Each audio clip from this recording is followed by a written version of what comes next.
Donc c'est le premier, là, à droite. Ok, box 6. Tu rentres et tu me dis comment tu te trouves dedans. Qui vient de réussir à faire revenir des motos sur le circuit Paul Ricard 10 ans après sa fermeture en 1999. C'était un rêve, une envie, c'est quoi? Oh ben tout à la fois. C'était un rêve parce que je pense que j'étais pas le seul à en avoir l'idée et à espérer que ça puisse se faire. Il y a eu un changement de direction et c'est Gérard Neveu qui facilite tout ça. Si Gérard Neveu n'est pas là et qu'il n'est pas d'accord, on peut faire ce qu'on veut. De toute façon, le circuit ne se réouvre pas.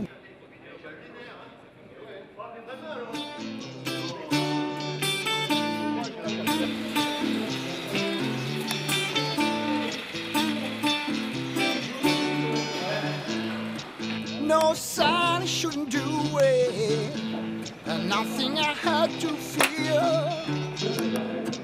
You stood here right for me, something you must hear. There's no salvation, I can't quit you, lady, but I can change my life. Don't know what I can really do for you when I let down that night, and whenever a smile just seemed right, but in fact there are things I paid for.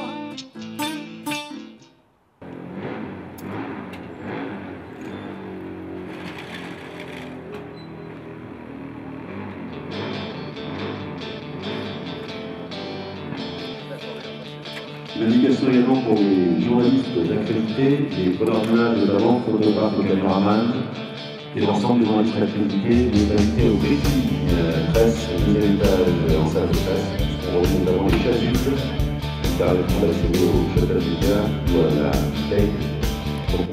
Les pilotes qui participent à ce roulage, un briefing qui sera donné ce matin par Philippe Monnet et Hervé Moineau, qui sont les consultants permanents du circuit Paul Ricard. Tous les pilotes qui sont dans la ligne droite doivent tenir vraiment la gauche de la piste, c'est très important, de façon à ce que tous les autres pilotes qui ont des machines plus rapides ou qui... Donc ça veut dire, et c'est aussi, on a des rétroviseurs, donc on va rouler à votre vitesse, on va essayer de vous aider à vous permettre d'être peut-être plus à l'aise. Vous êtes vraiment sur un lieu exceptionnel, le but surtout c'est de vous faire plaisir, et d'en prendre plein les mirettes et de vous amuser avec votre matériel. J'ai une moto qui fait 10 chevaux, comment je fais? Combien? 10 chevaux. Bah tu fais avec 10 chevaux. Non parce que j'entends parler de freinage, ça me dépasse. Peut-être de vous amuser un petit peu plus pour certains, mais pensez à passer une bonne journée et qu'il n'y ait pas trop de dégâts, quoi. C'est tout ce qu'on peut vous souhaiter.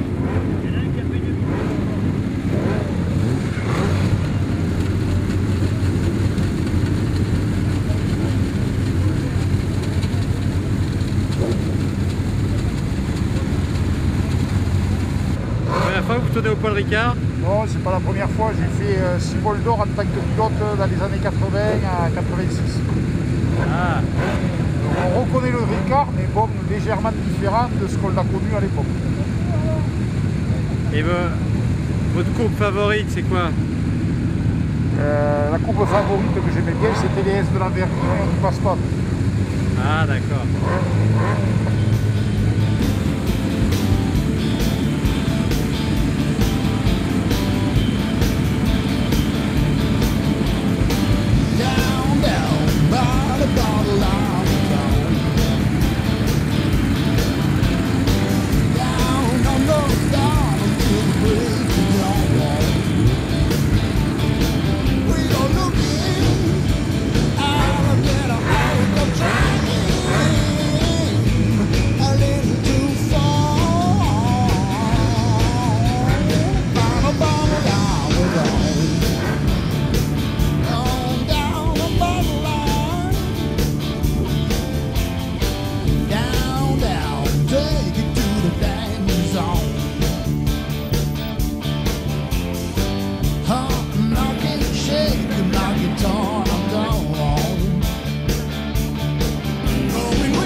freinage, c'est l'entrée de Méjeanne.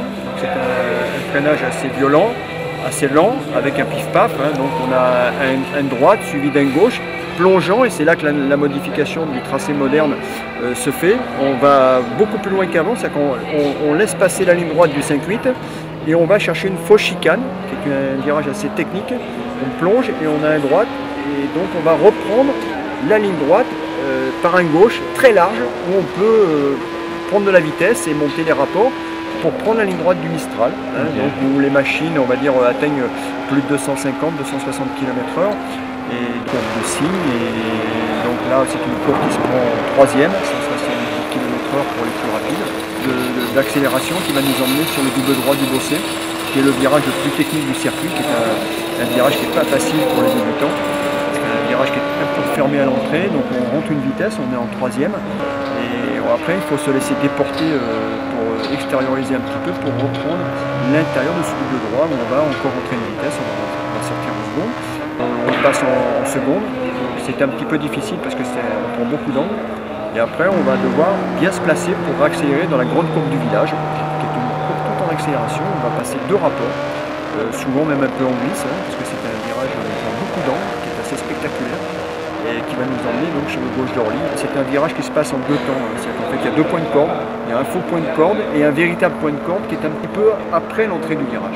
Puis le virage du pont, qui lui n'a pas changé, mais par contre cet enchaînement qui permet à des pilotes d'aller plus vite, souvent il y a beaucoup d'erreurs commises dans ce dernier petit virage qu'on passe en première, qui est en fait le virage qui va nous mener devant les stands.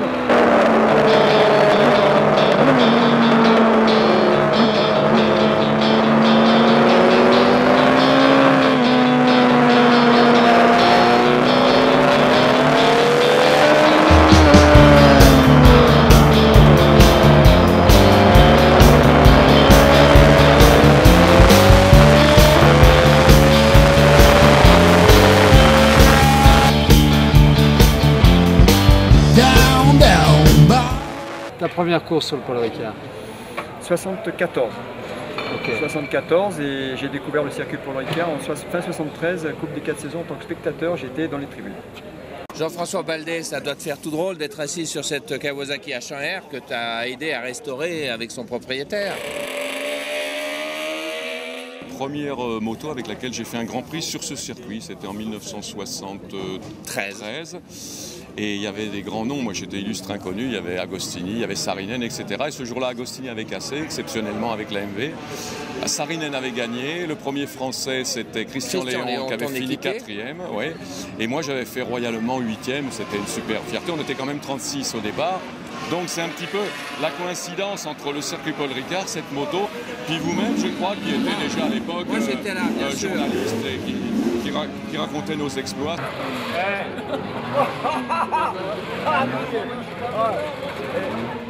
Non, ça c'est pas vrai. Attends. Ça c'est pas vrai, ça c'est pas vrai. Qu'est-ce que je peux lui faire? Là c'est danger, là, ça n'existe pas.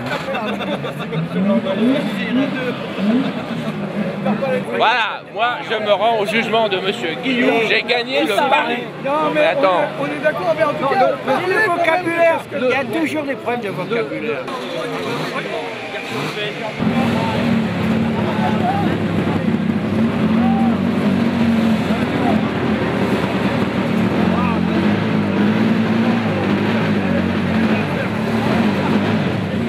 Christian Estrosi qui nous fait l'honneur d'être là aujourd'hui, qui vient retrouver ses anciens copains. Quelles sont les sensations de revenir sur Ricard?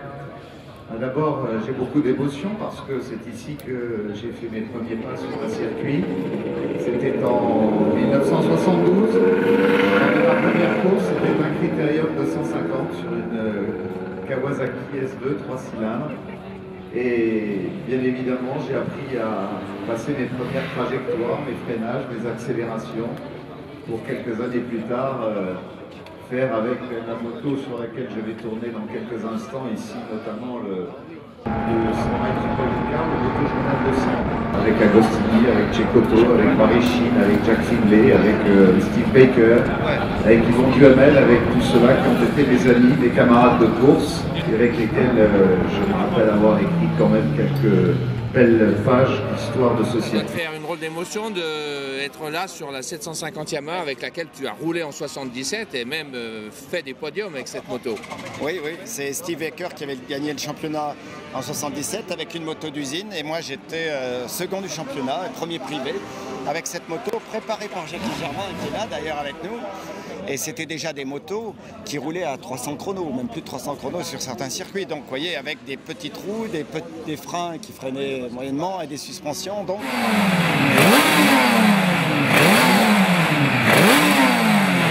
Perfectionniste, il fallait bien sûr les bottes vertes, on ne fait plus des petites bottines et surtout de cette couleur. Maintenant ils ont les grosses bottes avec plein de renforts. Donc la seule solution lors de mes dernières vacances, j'étais allé à Bangkok en Thaïlande, j'ai trouvé un artisan qui était par terre, il travaillait par terre comme ils le font tous, mais c'était des artistes. Et je leur ai donné un dessin, une photo et j'ai dit faites-moi cette paire de bottes. 3 jours après je suis revenu, la paire de bottes était faite, regardez là. Et l'alignement, c'était à 10 000 km, regardez l'alignement. Des trucs qui m'ont fait les couleurs, sur photo, c'est magnifique. Et donc, bottes faites uniquement pour monter sur cette moto-là, voilà. Avec cette combinaison. Allez, c'est où? La première, c'est en haut ou c'est en bas? Aïe, aïe, aïe. Hein? Centre.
Ton plus beau souvenir en Grand Prix 500, c'est quoi?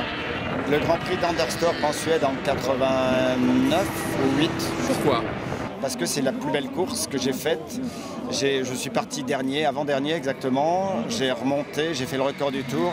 Devant, il y avait Eddie Lawson qui se battait pour le championnat du monde sur une Honda avec Wayne Rainey sur la Yamaha. Je suis revenu derrière eux. Malheureusement, Wayne Rainey a été victime d'un high side. C'est rare qu'il tombait parce qu'ils avaient vraiment la pression. Il m'a gêné, j'étais obligé de m'écarter en dehors de la piste pour l'éviter. J'ai perdu le contact sur le sol à 2 tours de la fin. Donc je termine deuxième et je sais en moi-même que c'est le Grand Prix où j'ai le mieux piloté. Et donc pourtant, peu importe le résultat, ce qui compte pour moi, c'est la manière dont j'ai piloté. Mais pourtant, tu nous dis ça ici au circuit Paul Ricard, où tu as fait une course exceptionnelle la même année, où tu as mené la course devant Wayne Gardner, devant Rainey, devant Lawson, devant Kevin Schwantz. Oui, ici aussi, c'était une très belle course, mais justement parce qu'il y avait Eddie Lawson sur Yamaha qui se battait pour le titre, je n'osais pas trop rentrer dans la bagarre avec Gardner et m'intercaler entre eux. Donc très vite, j'ai un peu, on va dire, coupé le rythme. Et j'ai essayé de les doubler et de partir, je n'ai pas pu parce qu'à chaque fois dans la ligne droite, dans les 2 lignes droites d'ailleurs, Gardner me repassait et je me retrouvais intercalé entre Gardner et Lawson. Et je répliquais, je le dis bien, je n'ai jamais eu le consigne, mais dans ma tête, je ne pouvais pas faire ça. Donc j'ai coupé un peu les gaz. Donc si vous voulez, quand on coupe un peu les gaz, on ne donne pas le meilleur de soi-même. Alors qu'en Anderstorp, j'avais vraiment donné le meilleur de moi-même. Tu avais donné le meilleur, oui. Alors donc après coup, tu nous dis cette histoire, tu avais beaucoup déçu tes fans parce qu'on pensait que tu pouvais les battre à la régulière. Tu étais beaucoup plus rapide qu'eux. Dès l'entrée de signe et jusqu'à la ligne d'arrivée, tu étais plus rapide que tous. Oui, je pense. Enfin oui, j'avais vu. D'ailleurs aux essais, j'avais plus d'1 seconde 2 plus vite que le deuxième temps, qui était Gardner.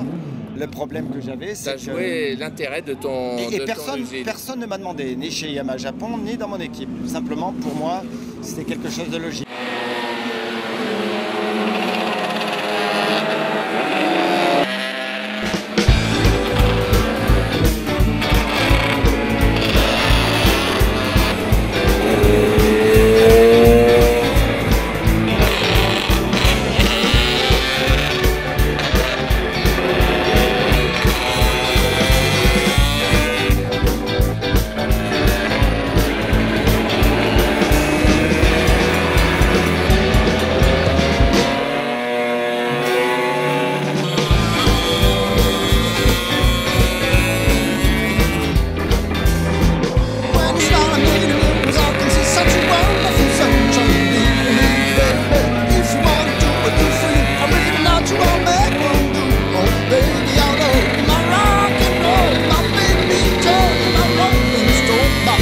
girl. So you're my sweet taboo, you're my blue sweet shoes, you're my baby doll, my party doll. Hey!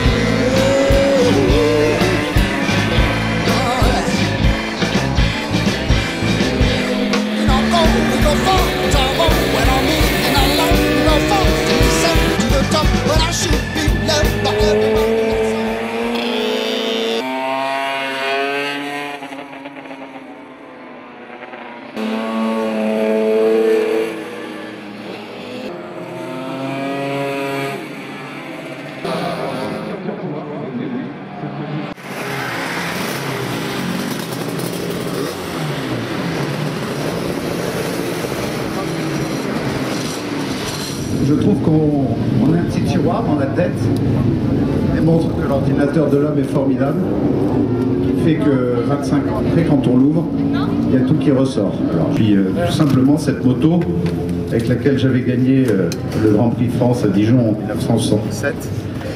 C'est drôle, mais quand elle monte en régime, j'ai l'impression que ce régime n'a jamais arrêté de monter dans ma tête tout au long de ces 25 dernières années. Donc quelque chose, il y avait vraiment, quelque part, il y avait vraiment une alchimie entre elle et moi. Et c'est quelque chose qu'on garde tout le temps. On a l'impression qu'on ne s'était jamais quitté, puis on s'est retrouvés, voilà. Donc on retrouve Christian tout à l'heure. Alors je vais aller, donc Christian il est régulièrement en moto. Donc il a...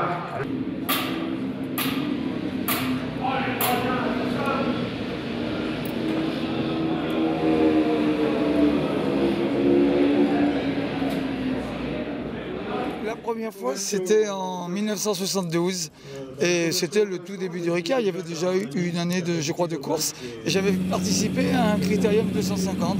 À l'époque, c'était 250 et 750 motos de série ensemble. J'avais une Suzuki 250 et l'anecdote, j'avais l'impression d'être très bien, plutôt rapide. C'était la première fois que je roulais sur un circuit et tout d'un coup, il y a Renouf avec sa Norton qui m'a doublé dans l'entrée de Béjane, c'était le petit circuit, et là j'ai compris qu'il y aurait du boulot. Et qu'il faudrait progresser.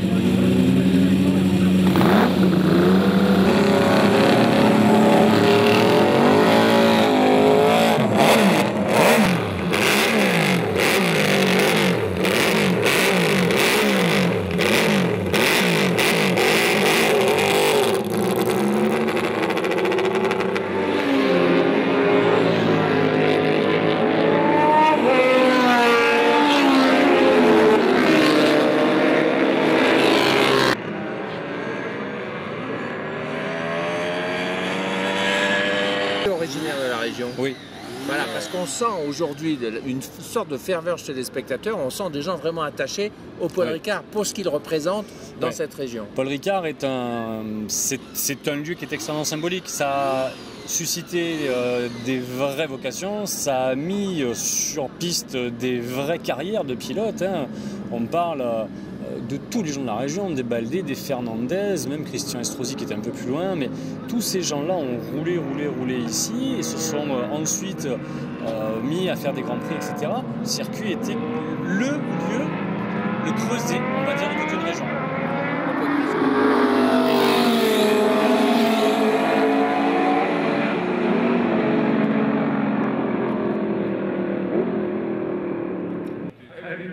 C'est presque une anecdote. Il y a eu le Grand Prix de Suisse en 79 en Sicard ici, et j'avais un ami en fait qui a eu un problème de passager que j'ai remplacé au pied levé. D'accord. Et ça avait donné? Qu'est-ce que ça avait donné? Ça avait donné sortie dans la cour du village. Voilà, ainsi s'achève. Mais c'est pas moi qui pilotais, hein, j'étais passager.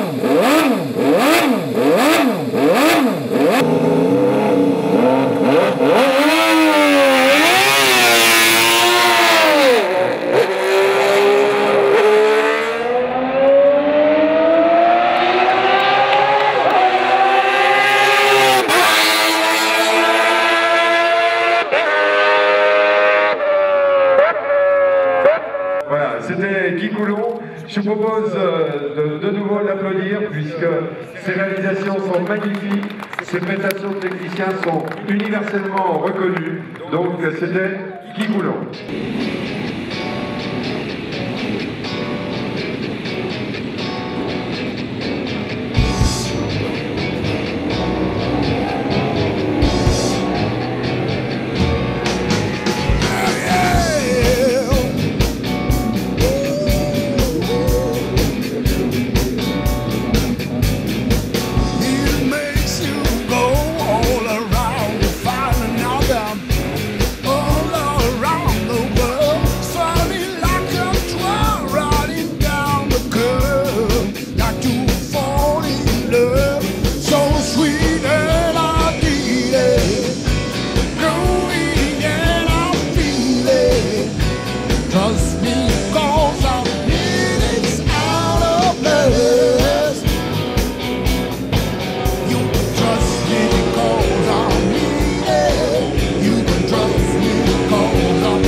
Des tas d'anecdotes en Grand Prix. Est-ce que tu en as une spéciale ici au Ricard? Parce qu'il y a une très longue ligne droite, donc c'était un circuit très différent de tous les autres. Une anecdote un peu intéressante avec la 125 San Venero. J'avais en 81 des problèmes moteurs. J'étais avec Angel Nieto qui pilotait le Minarelli. Et lui ne connaissait pas le problème moteur, mais comme il a voulu finir la course premier et il voulait que je finisse deuxième avec lui, dans toutes les lignes droites, notamment la grande ligne droite, il me poussait. Il mettait sa main sur le dosseret de ma selle et il me poussait pour qu'on reste ensemble. Et du coup, il m'a certainement permis de finir le Grand Prix parce que j'aurais très certainement cassé le moteur.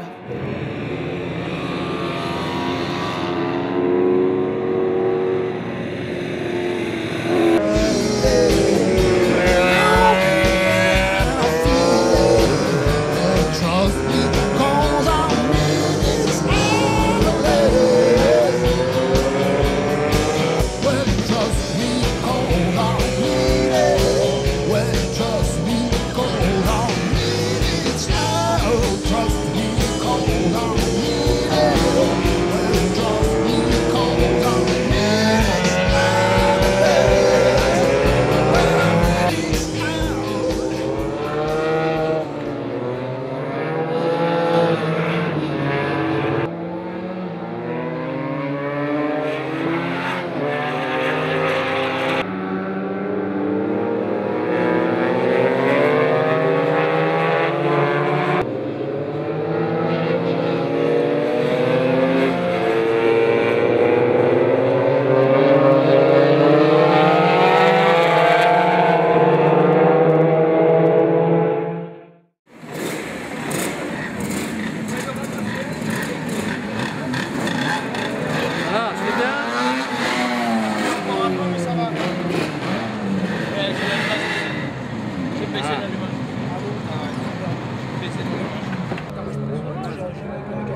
Mardi matin, tu pars première ensemble. Ah non, non, faut que je te dise ça. Je suis là pour finir tout ce qui est à jour.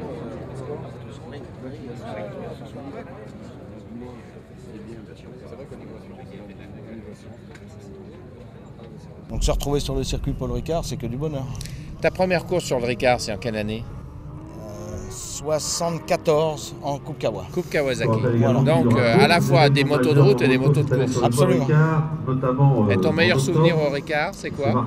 Ma 3e place au Grand Prix de France, où je me suis bastonné toute la course avec Yone Kroll et Johnny Cecotto, et où malheureusement, n'ayant pas les pneus, puisque la moto venait d'être mise au point et n'était pas encore performante, j'ai dû lâcher prise aux 3/4 de la course et me contenter de la 3e place alors que je bastonnais depuis le début avec eux.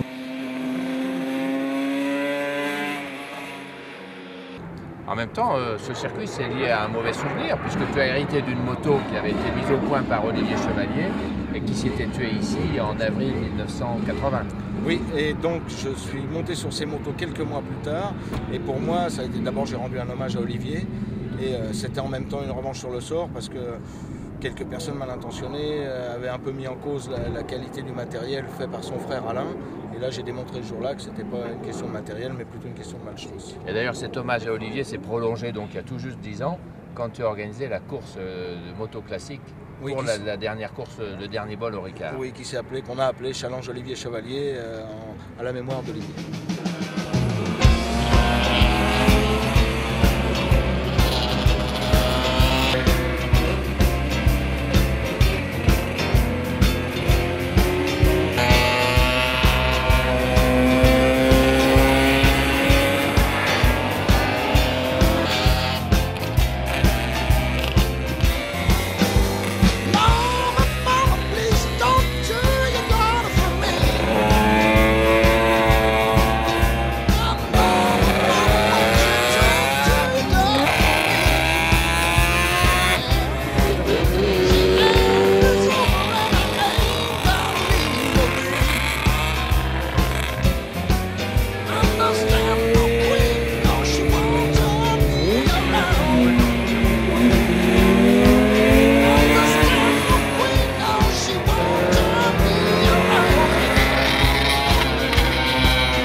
pas, on s'habitue, c'est tout.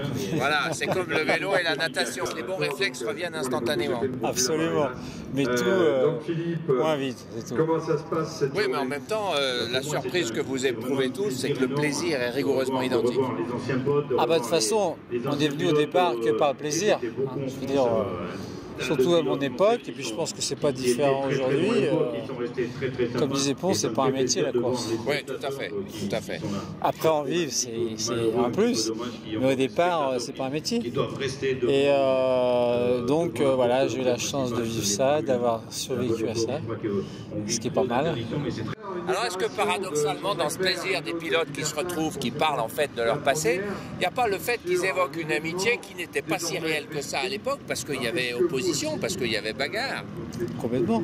C'est le principe de la concurrence, mais c'est le principe, c'est l'idée d'une fraternité, c'est frères d'armes. C'est-à-dire, on se bagarre, mais avec un certain respect.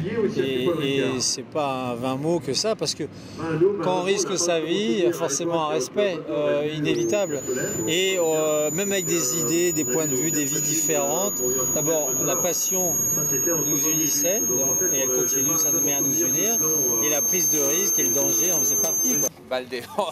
Ils ont sorti la pancarte d'époque. Hein. Revivre ça, d'en reparler, de refilmer, c'est une autre manière, c'est une seconde façon d'aimer. Oui.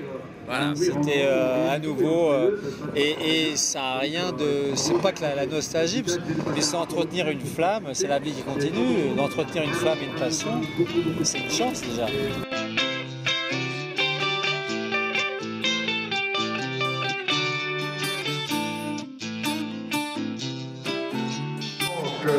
On procède au protocole de la photo.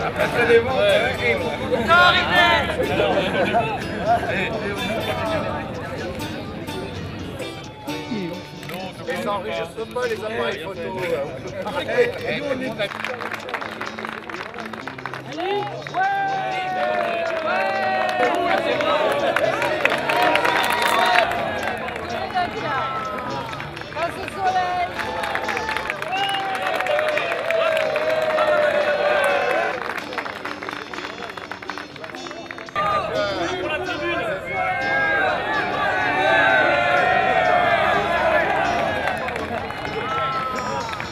Monsieur Laurent qui a amené la TZ500 avec laquelle Patrick a gagné le Motojournal 200. Voilà, donc des pilotes chargés d'histoire et également des motos chargés d'histoire. Merci Hubert pour cette précision. Olivier, on se retrouve ici au circuit Paul Ricard.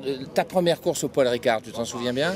96, ouais 96. Avec la 250? C'est ça, ouais. C'était pas un très bon souvenir. Ça, enfin bon, c'est partagé en fait parce que j'avais fait un super début de course. C'était la première fois que je roulais au Castellet, donc vraiment une bonne sensation. Et malheureusement pendant la course, Fuchs m'a percuté au premier freinage, en fait au bout de la ligne droite des stands, alors que j'étais en deuxième ou troisième position, je crois. Donc ça aurait été mon premier podium si j'avais pu terminer la course. Qu'est-ce que tu penses du pneu unique dans les Grands Prix en ce moment? Moi, alors, si ça permet d'avoir un championnat serré, où tout le monde, effectivement, se bat avec les mêmes armes et et que ça coûte également moins d'argent, c'est-à-dire qu'on limite à la fois les dépenses, que ça permet de donner les mêmes choses à tout le monde, ça, c'est un côté qui est bien et que j'apprécie. D'un autre côté, quand on est en course de championnat du monde, ça me choque un peu de dire, voilà, il y a une marque unique.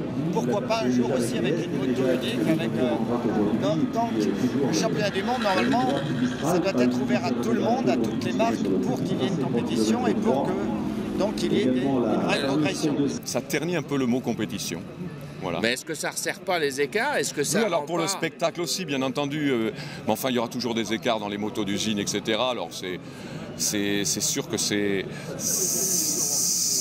ça nivelle un petit peu, disons, ça enlève moins de soucis, c'est un peu à l'économie bien entendu, mais enfin ça enlève aussi, comme je suis cocardier, comme vous le savez très bien, que Michelin, qui était quand même X fois champion du monde, ne soit plus là, ça me fait un petit quelque chose. Qu'est-ce que tu penses du pneu unique dans les motos GP? Est-ce que ça te semble une bonne formule pour rééquilibrer les courses? Alors, ça suit un peu l'exemple de la Formule 1 et je sais à quel point sur la qualité d'une gomme, en fonction du climat, de la température de la piste, on même un temps de pluie, on peut faire énormément la différence avec peu d'écart de pilotage. Donc je pense que ça peut rééquilibrer effectivement les courses. Ouais, dans un sens, c'est pas plus mal parce que si le règlement est respecté à la lettre, tous les pilotes ont exactement les mêmes pneumatiques. Il n'y aura plus de questions à se poser au niveau des choix de gomme et puis plus d'excuses à trouver non plus. Donc c'est pas plus mal dans un certain sens.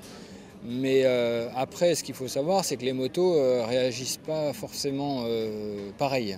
Donc en fonction des rapports de masse, un pneu qui peut convenir, je veux dire, à une Yamaha peut ne pas convenir peut-être à une Ducati. Et aujourd'hui, on utilise une seule référence. Il peut y avoir des différences de ce côté-là. Tu penses du pneu unique? C'est très bien. Moi personnellement, je prônais déjà ça à l'époque. Il est complètement inconcevable, alors que le pneu est l'élément de sécurité numéro 1, qui est le seul contact entre la moto et la route, qu'il y ait des différences de performance comme ça qui mettent en danger les pilotes. Je me souviens de l'arrivée des pneus radio par Michelin. C'était 2 secondes plus vite. Ceux qui n'avaient pas droit à ces pneus-là, mais couraient un risque réel s'ils voulaient arriver à faire des chronos. Donc on a bien vu d'ailleurs avec les différences de performance Bridgestone-Michelin que les pilotes qui n'avaient pas les bons pneus au bon moment, ils ne pouvaient rien faire. Le règlement du pneu unique, tu en penses quoi? Je trouve que c'est pas mal parce que le pneu unique, c'est d'ailleurs ce qui a été adapté par la Fédération française dans le championnat Superbike en France cette année, ça limite les coûts. Étant donné qu'on est dans des périodes de restriction avec la crise, limiter les budgets pneumatiques qui sont quand même conséquents ne peut être que bénéfique aux petites écuries et niveler un peu le niveau des différences. Et dans le fond, ça revient à ce qu'on disait il y a 2 minutes. À l'époque des pilotes privés, on peut dire qu'il n'y en a quasiment plus en Grand Prix, mais du moins en MotoGP. Mais à l'époque des pilotes privés, il y aurait eu le pneu unique. Dans cette bagarre avec Écrol et Cecotto, tu aurais peut-être pu tirer ta chance. Absolument, j'aurais pu peut-être mieux tirer mon épingle du jeu et essayer de gagner. Toute l'électronique embarquée, je pense que ça met trop de distance entre le pilote et sa machine. Oui, mais d'un autre côté, n'écartons pas que c'est par la compétition qu'on a fait évoluer aussi l'industrie de la moto pour aujourd'hui livrer dans le commerce des machines formidables. C'est aussi une économie, c'est toujours aussi la modernité qu'il exige. Moi qui suis aujourd'hui un écologiste un peu intégriste dans ma formation politique, je pense que demain, la moto sera aussi un des moyens de se déplacer proprement. Et l'électronique nous y aidera. Et donc je pense que l'électronique nous y aidera beaucoup. Merci. L'assistance électronique, mince, c'est quand même le spectacle, c'est quand même la technologie de la moto avec le gros cœur d'un pilote. Alors il n'a pas besoin d'être assisté par l'électronique. L'électronique, les moteurs Kip jouent pour moi un rôle trop important dans la gestion du pilotage. Voilà, c'était la question que j'avais posée. Pour toi, l'électronique a pris trop de place. Voilà. Est-ce que l'électronique ne nous empêche pas de connaître la valeur réelle des pilotes aujourd'hui? Alors justement, à ce sujet-là, je pense que si on supprimait le contrôle de la motricité, parce qu'en fait ils ont une gestion électronique qui leur permet de ne pas déraper, c'est pour ça que les motos GP ne se lèvent plus et dérapent très peu en virage. Je pense que si on supprimait ce contrôle électronique, Rossi serait devant et de loin. De voir que même le meilleur pilote du monde, s'il n'arrive pas à avoir le réglage optimum, il peut être à 2 secondes de ses meilleurs. Il ne pourra rien faire lorsqu'il va mettre du gaz, le moteur va couper ou la moto va patiner, puisque c'est l'électronique aujourd'hui qui régule la puissance du moteur. C'est ce qu'il faut bien comprendre. Et je trouve qu'en compétition, au niveau où sont les pilotes aujourd'hui, c'est eux qui devraient maîtriser ça. Je suis contre cette technologie qui envahit tout et qui met au 2e rang, voire même un peu plus loin le pilote. Parce qu'on peut comprendre qu'aujourd'hui c'est la structure, c'est la moto, c'est l'électronique, c'est tout ça. Puis après, bon, éventuellement, le pilote arrive. Il y a quand même des pilotes exceptionnels et Valentino Rossi en est un.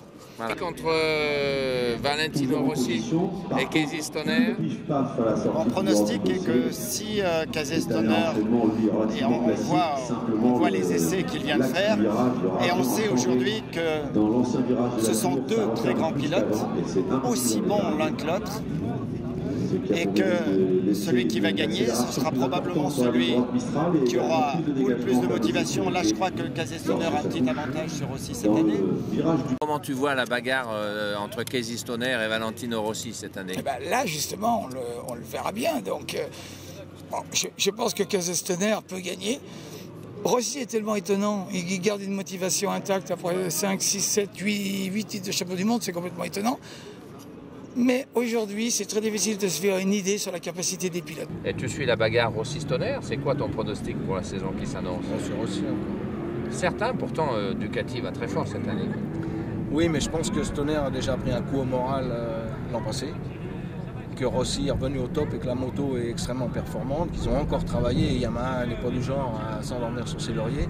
Donc même si c'est pas Rossi à tous les coups, je pense que Stoner, s'il veut gagner, aura fort à faire et que ce sera certainement encore un duel comme on a connu l'an passé. Donc on vous rappelle la plus grande prudence, respect du code de la route et rentrer tranquillement pour ceux qui commencent à partir maintenant ou qui vont partir dans les minutes qui suivent. De ce Sunday Ride classique, c'est que toi, avant de pouvoir, si je puis dire, entrer dans le Saint des Saints, tu as fait venir des gens qui profitaient de la route mythique qui monte au Ricard. Oui, complètement. L'idée était effectivement, c'était assez simple de donner rendez-vous à des gens en disant voilà, là on va pouvoir prendre un café, et puis c'est assez facile d'expliquer, c'est devant pour le Ricard. Donc ça se fait un peu facilement, en toute honnêteté, là il n'y a pas trop eu d'effort. Mais l'idée de venir à l'intérieur est intéressante parce que c'est un circuit de génération. C'est une génération de spectateurs avec leur moto d'époque et c'est une génération de pilotes avec leur moto d'époque. Sur le circuit qui a mis toute cette génération dans la moto. Donc c'est presque un très gros plateau d'anniversaire quelque part. La date est symbolique puisque effectivement ça fait quasiment 10 ans que la fermeture des portes avait été effective. Donc je crois qu'il y a une grosse émotion partagée partout.